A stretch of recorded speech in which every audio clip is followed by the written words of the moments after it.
અને પછી ભોજન કરો ત્યારે સ્વાદ પણ એને ઈ જ આવે, તમને જે સ્વાદ આવે ઈ શીતળતા, એનો સ્વાદ, એનું ભોજન હરેક એકનું એક હોય, પણ એક માયકોર ભેદ નથી જાતો. જે માયકોર નોકર હોય છે ને એ બધું હોવા છતાં એને પાકું માયકોર છે કે આ ઘર મારું નથી, અને કાંઈ ન કરે તો શેઠાણીને પાકું છે આ ઘર મારું છે.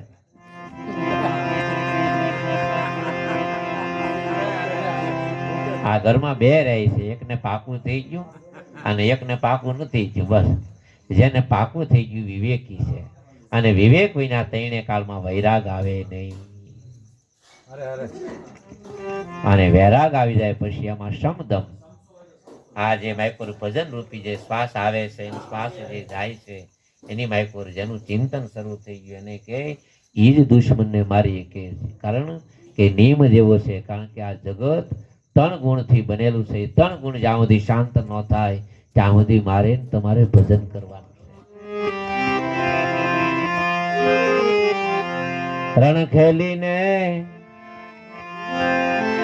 એટલે ભજન કર્યું. રણ ખેલીને રણને જીત્યા, રણ ખેલી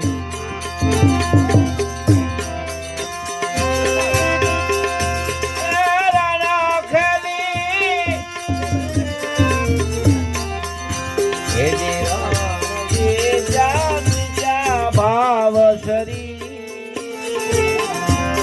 અરે મારા મજા ભાવ શરી.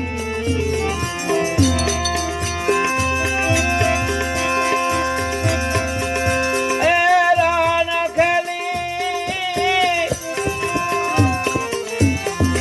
રણ જીત્યામાં મજા ભાવ શરી, અરે મારા મજા ભાવ શરી.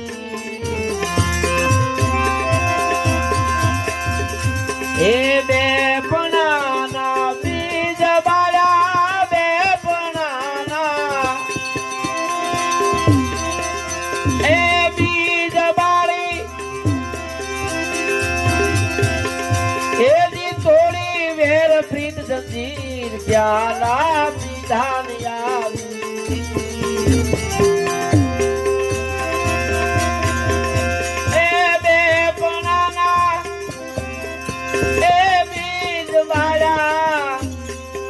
થોડી વેર પ્રીત જંજીર પ્યાલા મેં પીધાયા,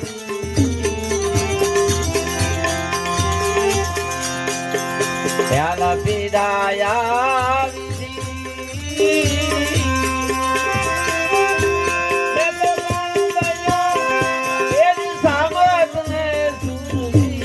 પ્યાલા પીધાયા, પ્યાલા પીધાયા, પ્યાલા પીધાયા.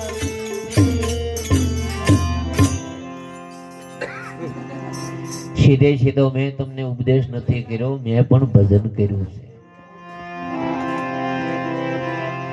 અનુભવી ગુરુ જ્યારે મળે તમને મને, જ્યારે બ્રહ્મનિષ્ઠ બ્રહ્મશ્રોત્રી, તો આપણે એક ને એક દ્રષ્ટાંત ઘણી વાર દેતા હોય કે દૂધને મેળવણ કરવા માટે તમે દુનિયાનું કોઈ પણ ખટાશ પદાર્થ માયકોર નાખો તો દૂધ ફાટી જાય, પણ એનો નિયમ છે એમાંથી માખણ નો નીકળે. વાતને માની નહીં લેતા, તમે અખતરો કરજો.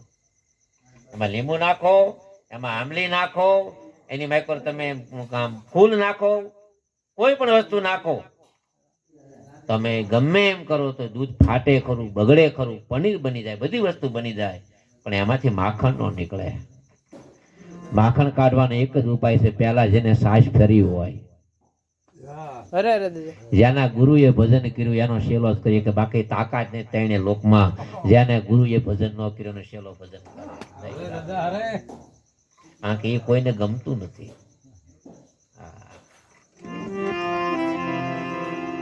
અને ઈ સાસ ફેરવાઈ ગઈ હોય એમાંથી માખણ ઈ ગુરુ જગતથી મીઠા માની અને અદ્વૈત સ્વરૂપમાં લીન થઈ ગયા હોય એમાંથી જે વધેલો જે ભાગ ગુરુ પાંચમી ભૂમિકામાં અનુભવ કરીને વળી પાછી ત્રીજી ચોથી ભૂમિકામાં સાધકોના કલ્યાણ માટે સ્થિત થાય છે. પહેલી ભૂમિકા છે સુવિચાર, બીજી ભૂમિકા છે સુવિચારણા, ત્રીજી ભૂમિકા છે તનુમનસા, ચોથી ભૂમિકા છે સત્વાપતિ, પાંચમી ભૂમિકા સમશક્તિ, છઠ્ઠી ભૂમિકા છે પદાર્થ ભાવની અને સાતમી છે તુર્યંગા. એમાં પાંચમી સુધી જ્યાં સુધી કોઈ પણ વ્યક્તિ ન પહોંચે ત્યાં સુધી એનું દેહ ઇતિહાસ કે જલમ મરણ મટતું નથી.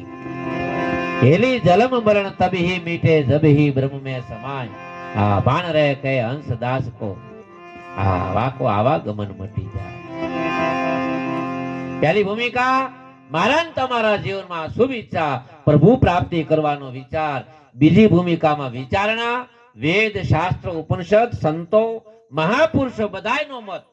મણિરામ બાપુ એવું લખ્યું કે સર્વે સંતોનો એક જ ભાવ, જે જીવનો શિવ કરીને થાપે.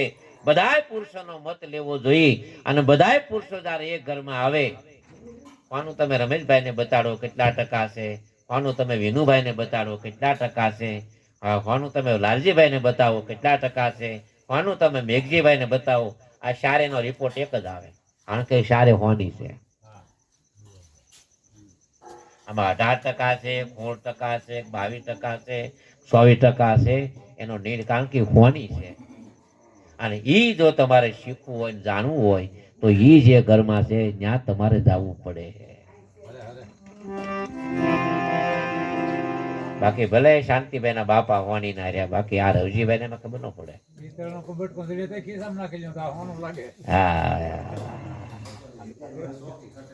હા, મણિરામ બાપુ ને ભલે એમને દીકરા, બાકી આમાં કોઈને આટો ન થાય તો ત્યાં જ જવું પડે.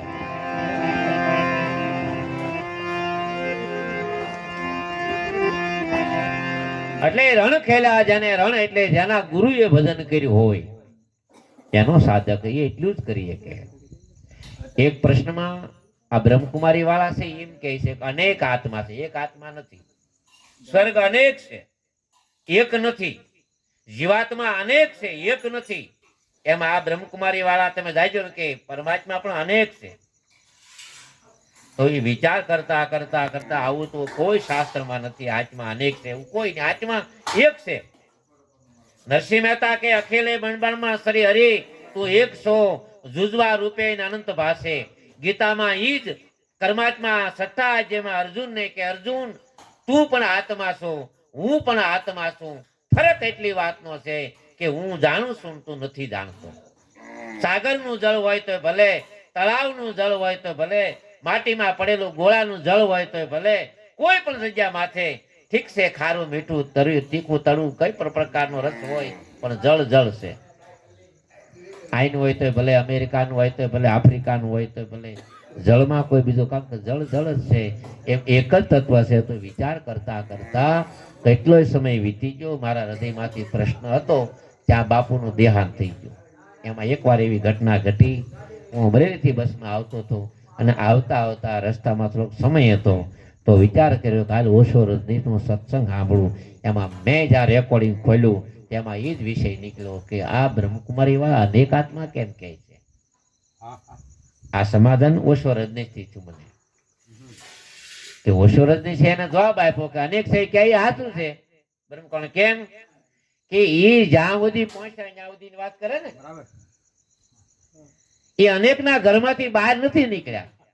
જાગૃતમાં દેખાય છે આ ભેંસ છે, આ ગાય છે એનો ભેદ છે, આ પશુ છે, આ પક્ષી છે એનો ભેદ છે, આ માં છે, આ બાપુજી છે, હું છું, જળસર થળસર પશુ પક્ષી બધું અલગ દેખાય એટલે બધું અનેક છે. અને પછી પાછું અનેક સ્વપ્ન અવસ્થામાં પણ છે. સ્વપ્ન અવસ્થામાં અનેક છે.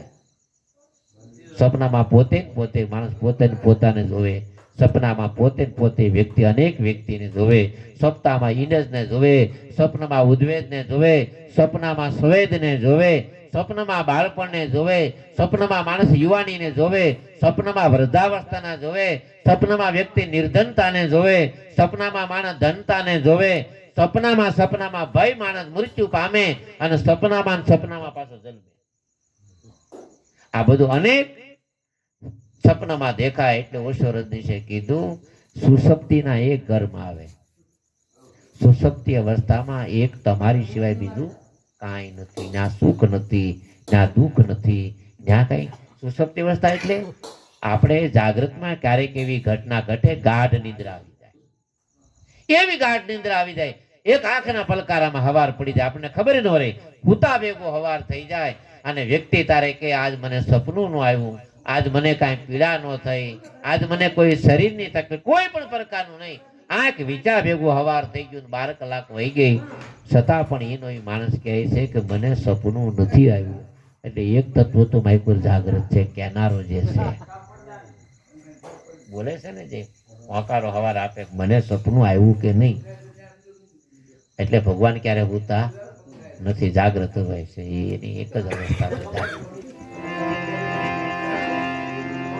સુસપ્તિ અવસ્થામાં અજ્ઞાનને લઈ અને પોતાના સ્વરૂપને ઓળખાઈ શકાતું નથી. જેમ તમે રામાયણ, ગીતા કે કોઈ સંતની શાસ્ત્ર વાંચતા વાંચતા યાદ રાખવા માટે ફૂલને તમે મૂકી જો, તો એ ફૂલને પછી 4-6 મહિના જાય તો એ ફૂલ માયકો સુકાઈ જાય, પણ સુગંધ નથી જાતી.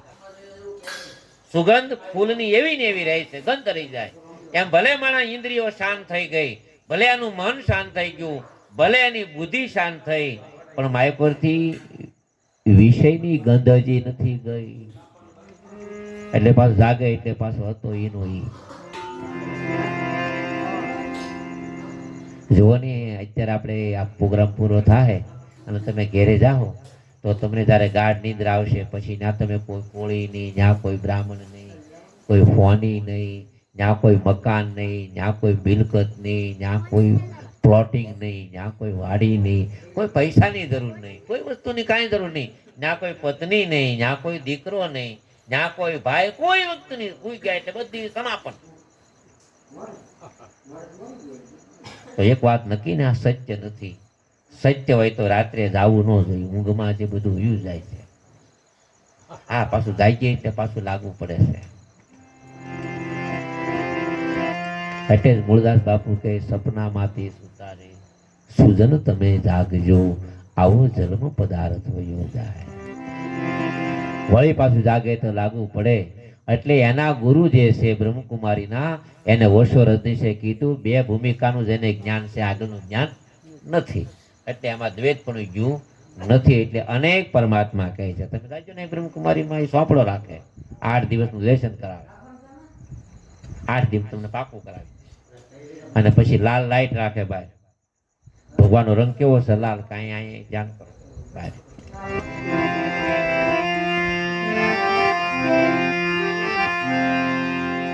ગુરુ કેવા છે? ક્યાંય ગોચ્યા નથી, ગુરુ મળે છે. બહુ મોટી ભ્રાંતિ છે. કોઈ દી સાધક ગુરુને ગોતી કે નહીં. સદગુરુ સ્વામી અમને સેજ મળ્યા, નાંસ નિર્વાણ હજુ.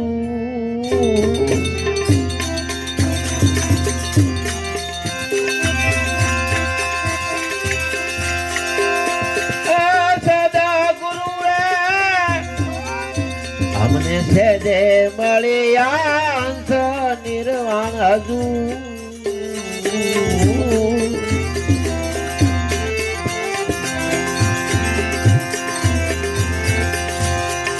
દાસ સંતોષ કે મટી દુવિધા,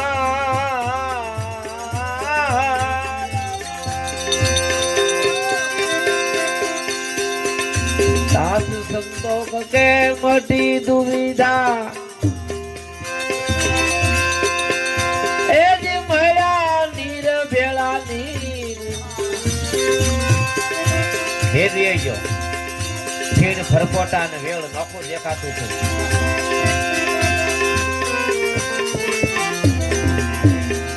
સદગુરુ સ્વામી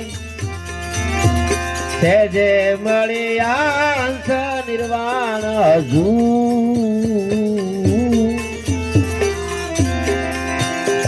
દાસ સંતોષ કે મટ્યું બેપણું, હે દાસ સંતોષ કે મટી દુવિધા, એ જે મળ્યા નીર ભેળા નીર, પ્યાલાયામાં પીધા ને આવી. પીધા આવી ગઈ ધીર મેં તો, બના સાદુળ ને સુરવીર, પ્યાલાયામાં પીધા ને આવી. પ્યાલા મેં તો પ્યાલા મેં પીધા ને આવી